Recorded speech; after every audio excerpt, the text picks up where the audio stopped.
ہم اس عقیدے کے حامل ہیں الحمدللہ، مزارات پر جاتے ہیں تو شرک و بدعت کے لیے نہیں، میرے مصطفیٰ کے فرمان پر جاتے ہیں۔ اور رہی بات اولیاء کاملین کے مزارات پر جا کر دعا کرنا، یہ قرآن سے ہم اخذ کرتے ہیں کہ سیدنا زکریہ علیہ السلام، زکریہ علیہ السلام اللہ کے نبی ہیں، پتہ ہے بیت المقدس کے امام، قرآن میں ہے 3 پارے میں، سورہ آل عمران، آپ پڑھ کر کے دیکھنا، ان کو اولاد نہیں تھی، 90 سال کی قریب عمر ہو گئی تھی، لیکن اسی وقت بیت المقدس میں حضرت بی بی مریم کو لایا گیا تھا۔ ان کی والدہ حنا، ان کو بھی اولاد نہیں تھی، انہوں نے منت کی تھی کہ اللہ اگر ہم کو تو بیٹا دے تو ہم بیت المقدس کی خدمت میں وقف کریں گے۔ بیٹا نہیں ہوا، بیٹی ہوئی، منت کے مطابق انہوں نے اپنی بیٹی کا نام مریم رکھا اور لا کر کے بیت المقدس میں وقف کر دیا بچپن میں۔ تو کس کو دیا جائے گا؟ جو بیت المقدس کے امام تھے، متولی تھے، حضرت زکریہ علیہ السلام، ان کے ہاتھ میں دیا گیا کہ یہ بچی وقف ہے۔ حضرت زکریہ علیہ السلام نے قبول کیا اور ایک محراب میں بچی کو رکھتے تھے۔ قرآن میں یہ ذکر ہے، میں بتا رہا ہوں آپ کو۔ اور حضرت زکریہ علیہ السلام کہتے ہیں کلما دخل علیہا زکریا المحراب وجد عندها رزقا قالت یا مریم انا لکی هذا قالت هو من عند اللہ ان اللہ یرزق من یشاء بغیر حساب۔ جب حضرت زکریا علیہ السلام محراب مریم میں جاتے تو کہتے ہیں قسم قسم کے پھل وہاں پر رکھے ہوئے پاتے تھے۔ تو حضرت زکریہ پوچھتے مریم یہ سب تیرے پاس کہاں سے آتا ہے؟ حضرت مریم کہتی ہے سب اللہ کی طرف سے ہے، اللہ جسے چاہے بے حساب رزق دیتا ہے۔ مریم کون ہے؟ نبی نہیں ہے۔ حضرت مریم ہاں اللہ کی ولیاں ہیں، پاکیزہ مقدس ہستی، لیکن ان کو اللہ تبارک و تعالیٰ نے وہ کرامات سے نوازا تھا، وہ بچپن میں پھل وغیرہ ان کو رزق کے طور پر پہنچ رہا تھا۔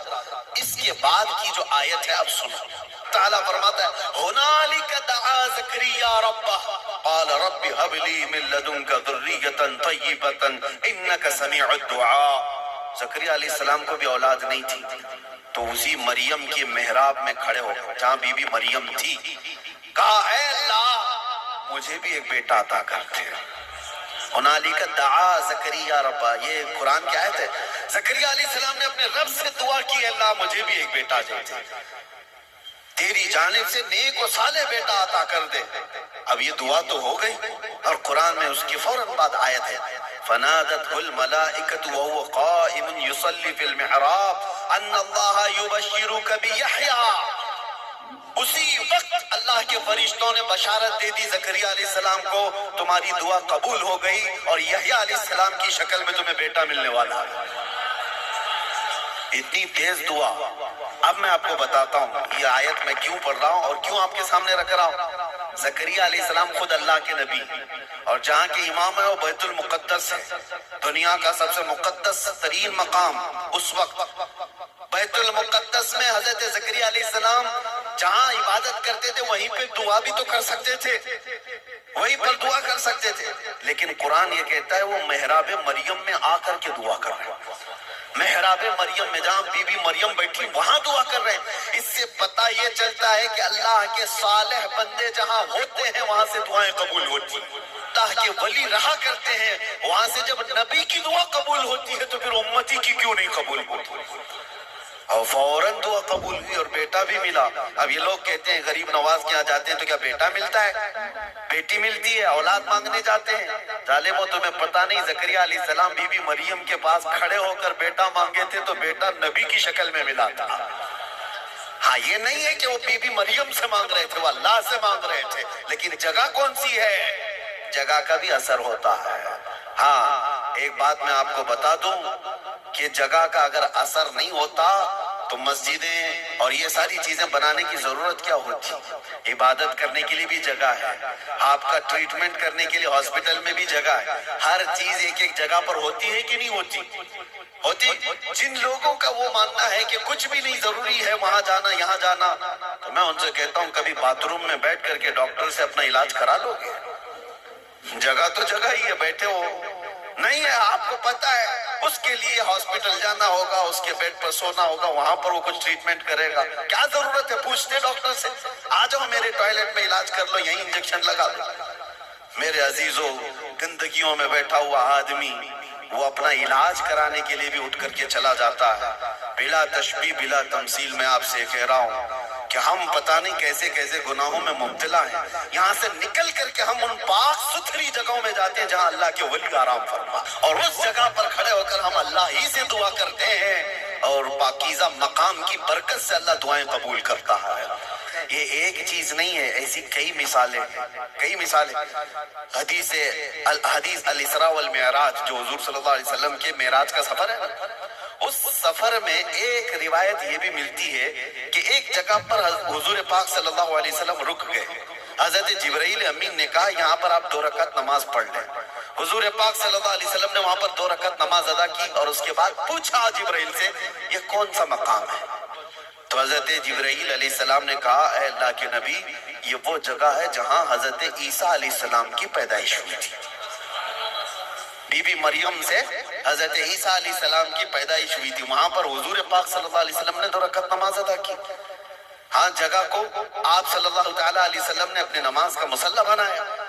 اس روایت سے میں آپ کو بتانا چاہتا ہوں جہاں عیسیٰ علیہ السلام پیدا ہوئے وہاں ہمارے نبی نماز پڑھے، اور جہاں میرے مصطفیٰ پیدا ہوئے ہو، کیا وہ جگہ دعاؤں کی قبولیت کی نہیں ہو سکتی ہے؟ صرف اتنا ہی نہیں میرے عزیزوں، مقدس مقامات کو اللہ تبارک تعالیٰ نے خود فرمایا ہے کہ آپ خانہ کعبہ جاتے ہیں طواف کرنے کے لیے، طواف کرنے کے بعد جیسی طواف ختم ہوتا ہے اس کے بعد سب سے پہلا کام آپ کا کیا ہے؟ قرآن کہتا ہے پہلے پارے میں وَاتَّخِذُوا مِن مَقَامِ إِبْرَاهِيمَ مُصَلًّى، مقام ابراہیم کو اپنی نماز کی جگہ بنا لو۔ مقام ابراہیم ہے کیا چیز؟ ایک پتھر ہے، اس پر ابراہیم علیہ السلام کے 2 پیروں کے نشان ہیں، تو اس پتھر کے پاس رب تبارک و تعالیٰ فرماتا ہے تم اپنی نماز پڑھو، حاجی ہو کہ معتمر ہو کہ خالی طواف کرنے والا ہو، 7 چکر طواف کے بعد مقام ابراہیم پر وہ ضرور 2 رکعت نماز پڑھے گا۔ ان کو پتہ نہیں جو اعتراض کرنے والے وہ پوچھتے نہیں کہ پتھر کو عبادت کر رہے ہیں لوگ، یہاں پہ پتھر کو سجدہ کرنے جا رہے ہیں؟ نہیں ظالموں، پتھر کو سجدہ نہیں کر رہے، یہ رحمان کا حکم ہے، رحمان کا حکم ہے، اس لیے حکم ہے کہ وہ پتھر اب افضل ہو گیا جس پر اللہ کے نبی کے پیروں کے نشان ہیں، جس پر کھڑے ہو کر ابراہیم علیہ السلام نے پورے کعبے کی عمارت تعمیر کی تھی، وہ پتھر افضل ہو گیا۔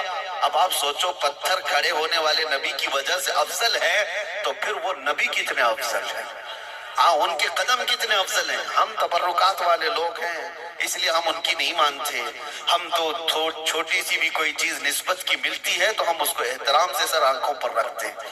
آج بھی بحمدہ تعالیٰ حضور پاک صلی اللہ علیہ وسلم کے منہ مبارک پوری دنیا میں دیکھے تو سنیوں کے پاس ہی ملے گی، کیونکہ قدر ان کو ہی ہے اور وہ چاہتے ہیں کہ حضور پاک صلی اللہ علیہ وسلم سے ریلیٹڈ جو بھی چیز ہے وہ عظمت والی ہے۔ اب آپ کو میں بتاتا ہوں جو ایک بڑا سوال یہ ہے کہ یہ اولیاء اکرام کے لیے کہانیاں گڑھ لیتے ہیں لوگ، کرامت کرامت کرامت کہتے ہیں۔ جو کرامت کا انکار کر رہا ہے وہ قرآن کا انکار کر رہا ہے۔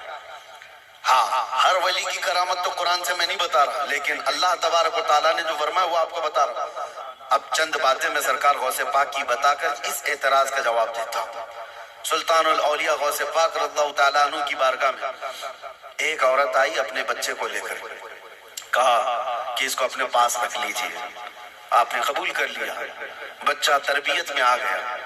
چند مہینوں کے بعد وہ خاتون آئی، اپنے بیٹے کو دیکھا، بہت دبلا پتلا، بالکل کانٹی ہو گیا، ہڈیاں نکل گئی۔ ماں تو ماں ہے، دیکھتی ہے بچہ کیسا ہو گیا، سوکھ گیا، کاٹا ہو گیا۔ تو اس نے دیکھا کہ غوث پاک کہاں ہے، جھا کر کے دیکھتی ہے اندر تو غوث پاک کے دسترخوان پر اچھی اچھی غذائیں تھی، کچھ گوشت وغیرہ رکھے ہوئے تھے، اور یہ بوڑھی عورت کا بیٹا سوکھی روٹی پانی میں بھگو کر کھا رہا ہے، کونے میں بیٹھا ہوا۔ اب ایک ماں کو لگے ہی بات، خود اتنا اچھا کھانا کھا رہے، میرے بیٹے کو پرورش میں رکھے، کیسا کھانا کھلا رہے اس کو؟ اس عورت نے کہا یہ کیسی تربیت ہے سیدنا عبد القادر، یہ کیا ہے، میرا بچہ تو ایسا ہے۔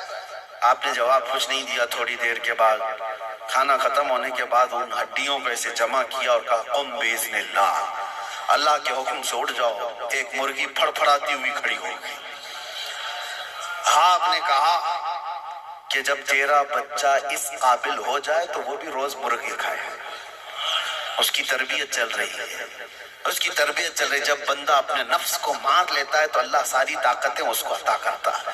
اللہ کے لیے جب بندہ دنیا چھوڑ دیتا ہے تو اللہ اس کا ہو جاتا ہے۔ تو غوث پاک کی یہ بات بتانے پر ایک صاحب مجھ سے کہہ رہے تھے کہاں سے آپ یہ ساری چیزیں لے کر کے آ گئے کہ ایک بندہ بھی کسی چیز کو زندہ کر رہا ہے؟ انہوں نے یہ نہیں دیکھا کہ غوث پاک نے کیا کہا، اللہ کے حکم سے اٹھ جا، گفت ہے وہ گفت ہے خدا بوت۔ فارسی میں کہا جاتا ہے اللہ کا ولی اس مقام پر پہنچ جاتا ہے کہ جب وہ بولتا ہے تو زبان اس کی ہوتی ہے، کلمہ اللہ کا ہوتا ہے، کلمہ اللہ کا ہوتا ہے۔ غوث پاک کی اس کرامت پر اعتراض کرنے والے، تمہیں پتہ نہیں مردوں کو زندہ کرنا، اگر یہ صرف اور صرف آپ یہ کہتے ہیں کہ اس کی وجہ سے شرک ہو جائے گا، شرک کا عقیدہ، اللہ کا کام یہ زندہ کرنا اللہ کا ہی کام ہے، لیکن اللہ اگر کسی کو یہ طاقت دے دے تو کیا ابراہیم علیہ السلام کا واقعہ قرآن میں نہیں ہے؟ 4 پرندے لے لو، ان کو ذبح کرو، ان کا قیمہ کرو، مکس کرو، 4 پہاڑوں پر رکھ کر کے آؤ، تیسرے پارے میں ہے۔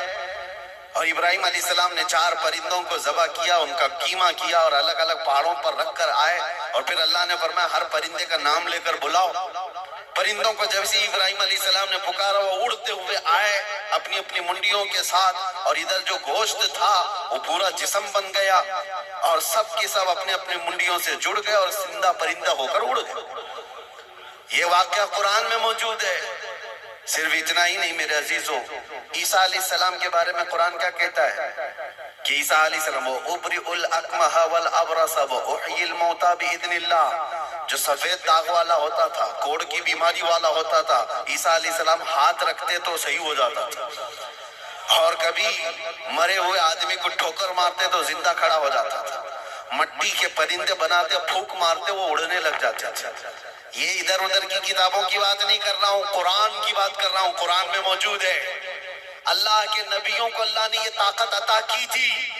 میرے عزیزو، غوث پاک رضی اللہ تعالیٰ عنہ کی اس کرامت پر اعتراض کرنے والے وہ صرف ظاہر کو دیکھتے ہیں۔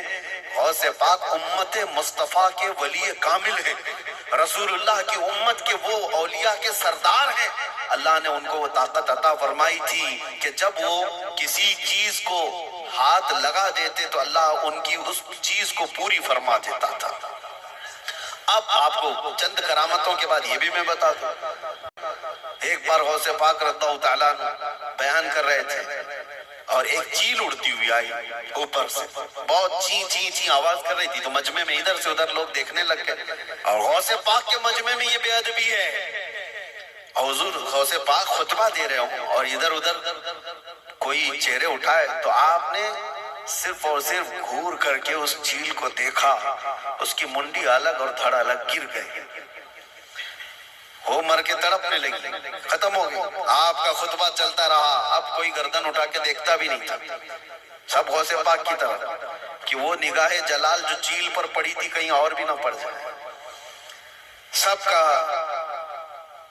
انہماک توجہ کے بعد جب غوث پاک کا خطبہ ختم ہوا تو ایسا نہیں کہ آپ اس چیل کے پاس گئے، اس کے منہ کو اٹھایا، اس کے دھڑ سے لگایا، کہا کن بیزی اللہ کے حکم سے اڑ جا، وہ چیل پھر سے زندہ اڑتی چلی گئی۔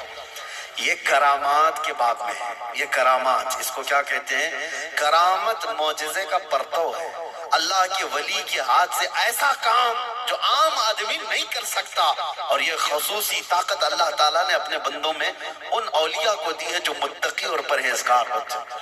ہاں یہ قرآن سے میں نے بتایا ہے، لفاظی نہیں ہے جو کہتے ہیں کہانیاں ہیں، وہ قرآن بھی تو پڑھ کر کے دیکھ لیں، قرآن پڑھنے کے بعد انہیں سمجھ میں آ جائے گا کہ ولی کی طاقت کیا ہوتی ہے، ولی کی کرامت کیا ہوتی ہے۔ کرامتوں کا منکر یہ قرآن کا منکر ہے۔ اللہ ان کو ہدایت عطا فرمائے اور ہمیں ہمیشہ اولیاء کے قدموں سے وابستہ